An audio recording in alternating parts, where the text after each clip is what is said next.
Hello and welcome to Lovely Tech Review. I am Lovely and this will be kind of a review. This is more of a build. With that being said, I was working on a couple of different reviews that I wanted to put out. During this COVID-19 thing, however, I've been working from home, so I've had a lot of time to do a couple custom builds.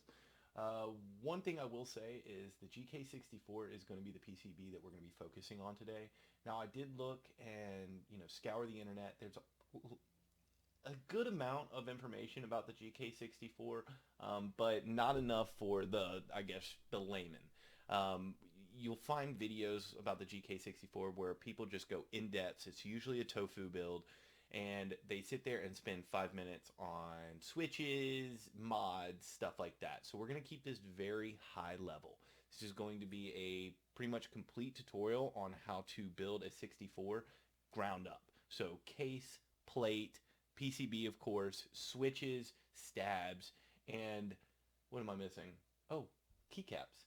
So keycaps are my favorite thing about keyboards, and minus, of course, building them. But we're going to keep this, like I said, very, very high level and make sure that this is a very fluid and understanding tutorial. Enjoy. Okay, so things you will need and or what I have. You're going to need a PCB. We're going to be doing the GK64, of course. I did get mine from KBD Fans. You're going to need a plate, or you may not necessarily need a plate if you don't want it. I am, however, using a brass 2U plate. I got that from KBD Fans as well. The case, I ended up going with the bamboo, double-sided case from the KBD Fans as well. Switches, I'm going to be using Cherry MX Browns today. They are not lubed, and I don't plan on lubing them for this video, of course, because that is kind of annoying. Now, as far as my keycaps, what we've got today, we're going to be using some Coffee House caps. I got those from Pimp My Keyboard. Had those laying around. Been wanting to do a brown build, so today is their lucky day. So let's get started. Okay, so what we have here is literally everything that we're going to need. Nothing too crazy. First off, I want to say sorry about my picture quality.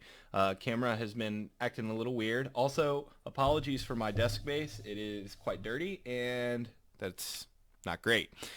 Perfect. So let's get started. So what we'll do is I'm just going to go over every single thing that you see here and make sure that we have a full understanding of what's going on. All right. So first, we're going to have our keycaps. I've already set them up as far as what we're going to need. We've got the, of course, numbers. We've got our, basically our function keys. We've got our actual keys themselves, and then a couple little add-ons over here in spacebar. All right, so now the star of the show, we've got our PCB. That's going to be the 64 or GK64, excuse me. What I've already done is I already added my stabs. No, there is no dielectric grease added yet. What I'm going to do is basically the only mod I've made is I've done a Band-Aid mod. You can kind of see that down in there. Pretty much reason why I'm not doing any lubrication, anything like that, is because it takes too long, and you guys probably can look up a video to show you how to do that. I'll probably make another video some other time about that. Already put the stabs in, so that is good to go. Down here, we're going to have our case. It's going to be like a double kind of, top and bottom to it. We put a little bit of padding in there to dampen the switches a little bit more, to make it a little bit even quieter, and pretty easy to get along with there. Next, we are going to have our switches. Got Cherry MX Browns today. These are going to be the 5-peg switches because this is a solderless keyboard. And yeah, should be working pretty well. I will say I love Cherry MX Browns. You're going to hear a lot of snobs talk about how cheap they are. And yes, although they are cheap, they are always available. They have a really, really smooth feeling. And once lubed, it is really honestly, it's pretty great. Personally for me, I've been using creams, and in fact I will, once I build this keyboard back up, we will be adding creams to this just to make the flavor a little bit better, as far as it being a high profile and having that cream to the wood. I think that'll look really nice. But those are in the mail and take literally forever to get, so right now we're just gonna be doing some cherry MX Browns. Awesome. So let's get started. What we're going to do first is basically the way this case is set up. I don't know if y'all can see it, but it's really kind of thin in here. So one thing that I'm going to do, and this is not necessarily recommended, or y'all can, I mean, there's really no reason why you can't do this first, but we're going to apply screws first. Okay, so we're going to make that super easy to get along with, and essentially just screw it in. We're going to set our plate, put our switches in, and game over, man. Game over. Okay, perfect. Okay, awesome. So let's put these screws in. So we've got all of our screws right here. You're going to want a smaller, tinier and preferably magnetic screwdriver. So you can just pick these bad boys up and put them where you want. I will say this about the GK64. It does have quite a few spots that will, fixed with other cases, but for today what we're going to be using is this one, I believe this one right down here, and then right up here as well. There's we've got another little area that's eligible over there too. Cool. All right, so let's get that done. Awesome. We're gonna drop down.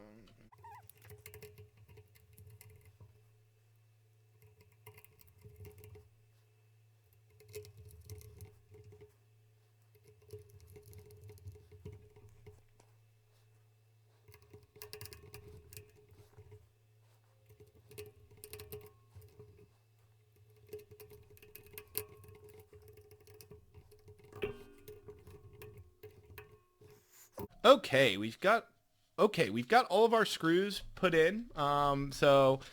Pretty good fit right there. And next thing we're gonna do is we're gonna put this plate on. Now, one thing that I have kind of over the years discovered, I always seem to run four sides, but 3 switches on each. Today we're not. We're just gonna do 2 on the right side, 3 on left. What that's gonna do is that's gonna help us align these switches. Now again, because this is an unsoldered board, the switches will just kind of lay in there and make it super easy to kind of, put and replace and do whatever you want to do with these switches. So let's put this bad boy on. I'm going to try to put this over here so y'all can see it a little bit better. So I just usually lead in like that.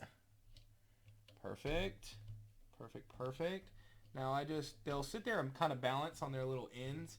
So I just kind of get under there and make sure we've got a solid fit.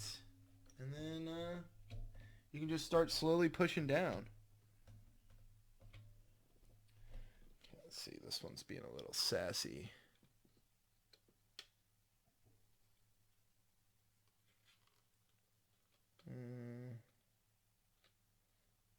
What are we? Oh. No? Being a little sassy.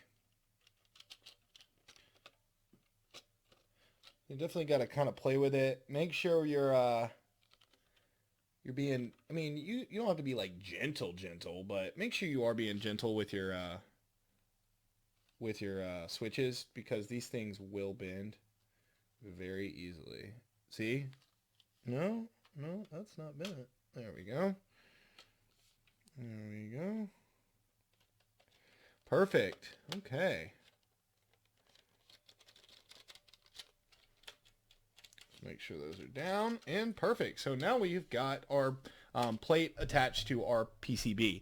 Again, we did 1, 2, 3, 4. You could do 4 if you wanted. I have seen a couple of people doing the full switch layout and then plugging it in, and I don't think that's probably a best practice, just because it's gonna probably bend a lot, and it's gonna be easier just to go down and place caps as we go. Perfect. So let's add those caps. Let's add those switches and get going. Okay.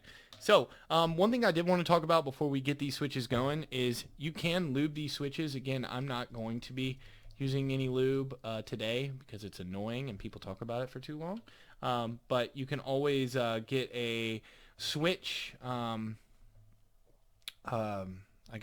tool, and we'll pop this off. You can of course lube the insides, but again, we're not doing that. So let's put these all in and go from there.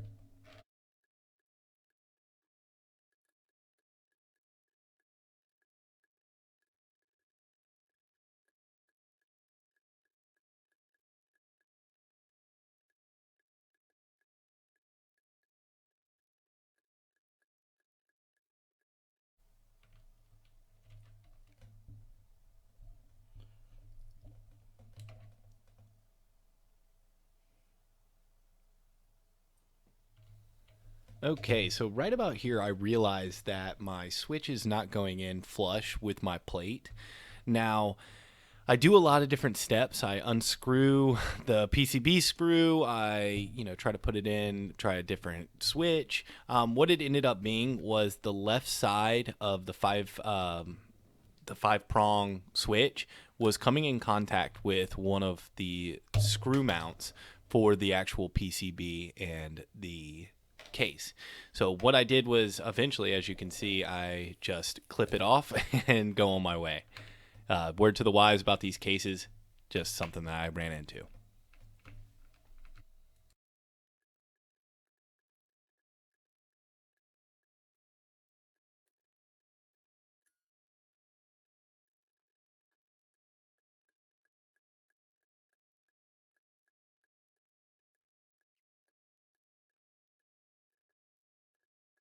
Awesome. Okay, so we've put all of our switches in. Next step is to plug her in, as I've already done, and check and make sure our switches are registering correctly. In some cases, when you're installing switches, the little two prongs can be bent and will not register a key press. So what you can do is there's a couple of different websites you can go to. I'm partial to I think it's test keyboard or keyboardtester.com. They all do the same thing, so there's really no reasoning behind having a favorite or what have you, though some custom keyboard builders may have preferences. I, however, do not, so today we'll just use that. I'm going to test this off camera so it doesn't take up any more of y'all's time, and we'll get back to do some key capping. All right. Alrighty, so everything went well. Everything is registering, and it is ready to go for caps. So let's jump in. This is my favorite part, and this is what really always brings the board together for me. So yeah, let's get into it. Alrighty, so just for a word to the wise, I do not memorize, or I have not memorized the where key settings are. So what I'm going to do is I'm going to use a combination of the sheet that came with it. The 64 does have arrow keys right here, here, and here. So that is a little different than a normal 60%. And besides that, I'm going to be using my Ducky 1-2 Mini to basically tell me where to put stuff, besides, of course, the numbers and spacebar. Alrighty.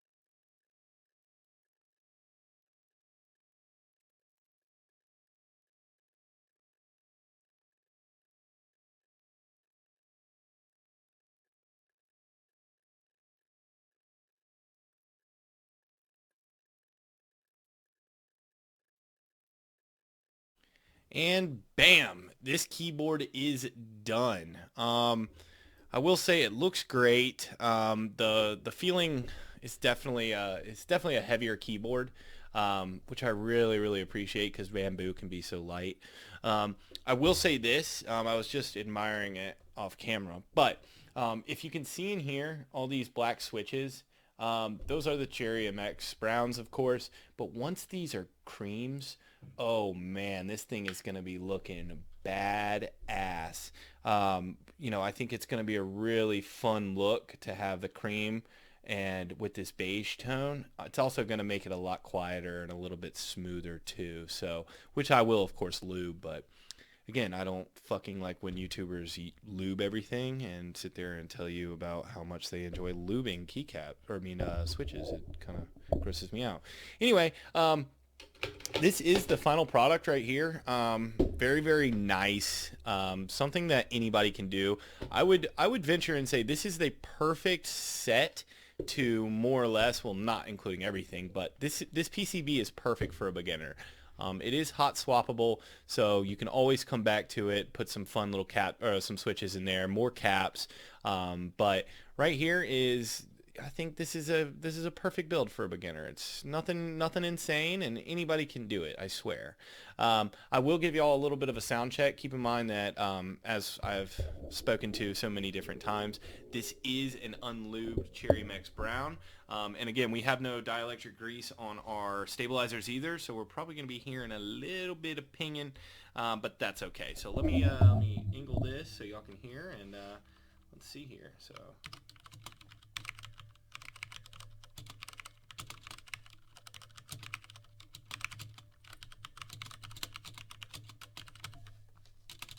Yeah, you can hear that wire a little bit. Ooh. That sounds so much smoother. Wonder why.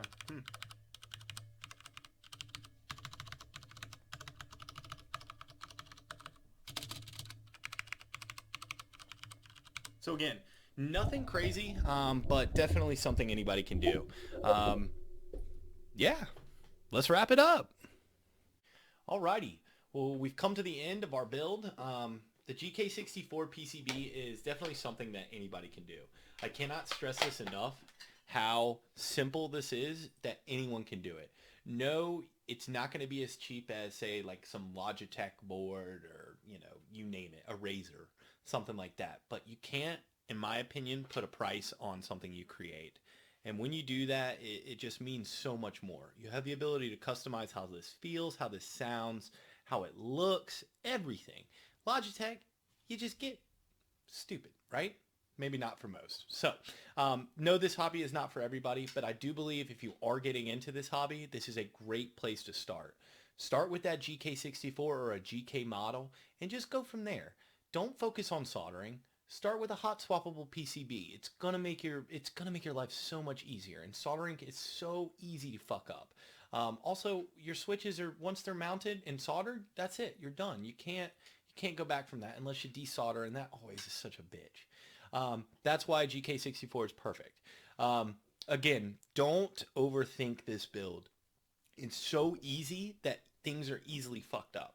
Simple things like that screw where my J was, all the way into getting, 3-prong switches instead of 5-prong. Just get the 5 prongs. Don't stress you out on stupid shit, And aside from that, I found this board quite fun. I mean, nothing crazy, but I love it. I think it looks good. It feels good. It's got great weight. It's got a fun little case. I mean, how fun is that?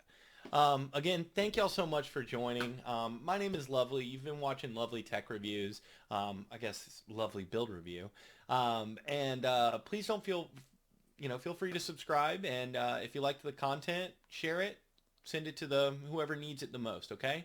Alrighty, and yeah. Aside from that, y'all have a great night, and stay safe out there during this COVID-19 stuff. And have fun, and if you can't have fun, make sure you're staying safe. All right? Bye.